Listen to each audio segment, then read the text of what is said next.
भगवद गीता का 12वां अध्याय भक्ति योग। भगवान श्री कृष्ण द्वारा अर्जुन को दिए गए उपदेशों में से सबसे सरल, सुंदर और प्रेरणादायक है।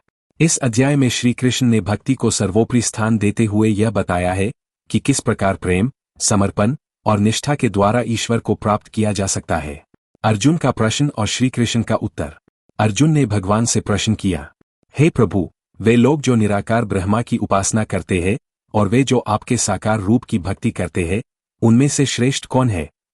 भगवान श्री कृष्ण ने उत्तर दिया, हे अर्जुन, जो भक्त एकाग्र मन से मेरे साकार रूप की भक्ति करते हैं और अपने कर्तव्यों का पालन करते हुए मुझे ही अपना सर्वस्व मानते हैं, वे मेरे लिए सर्वश्रेष्ठ है।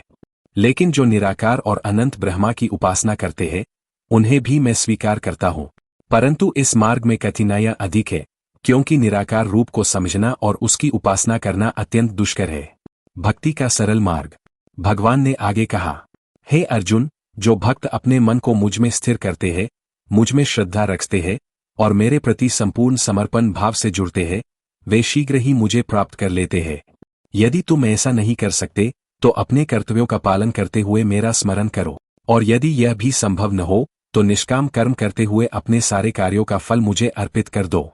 यह संदेश हमें यह सिखाता है कि भक्ति के लिए कोई कठोर नियम या विधि आवश्यक नहीं है।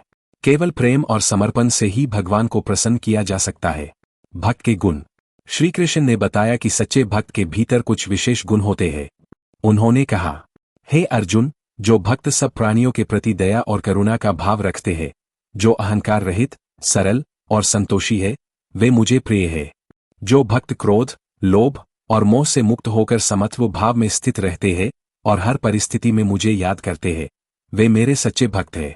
जो सुख दुख, मान अपमान, लाभ हानि में समान रहते हैं और किसी से द्वेष नहीं करते, ऐसे भक्त मुझे अत्यंत प्रिय है।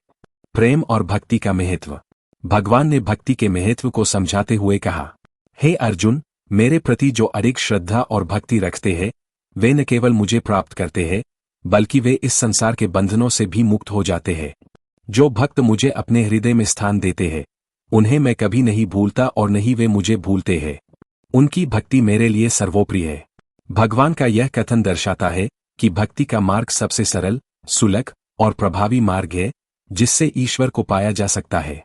भक्ति योग का महत्व। भक्ति योग अध्याय हमें यह सिखाता है कि जीवन में भक्ति और समर्पण से बढ़कर कुछ भी नहीं है। भक्ति का अर्थ केवल मंदिर जाना या पूजा करना नहीं है, बल्कि हर जीव में भगवान को देखना और सबके प्रति प्रेम रखना है। श्री कृष्ण ने स्पष्ट किया कि भक्ति का मार्ग हर किसी के लिए सुलभ, चाहे वह किसी भी वर्ग, जाति या स्थिति का हो।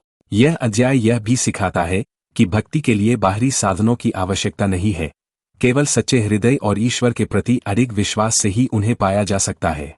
संदेश और प्रेरणा।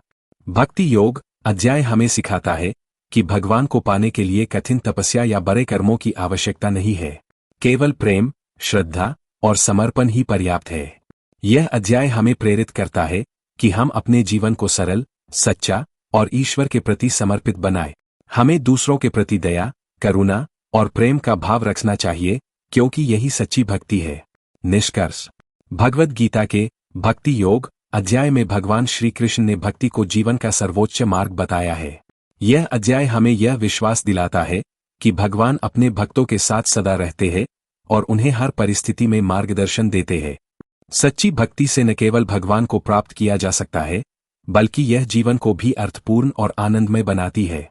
इस अध्याय का सार यही है कि जो अपने मन, वचन और कर्म से भगवान को समर्पित करते हैं, वे जीवन के हर कष्ट से मुक्त होकर परम शांति और आनंद को प्राप्त करते हैं।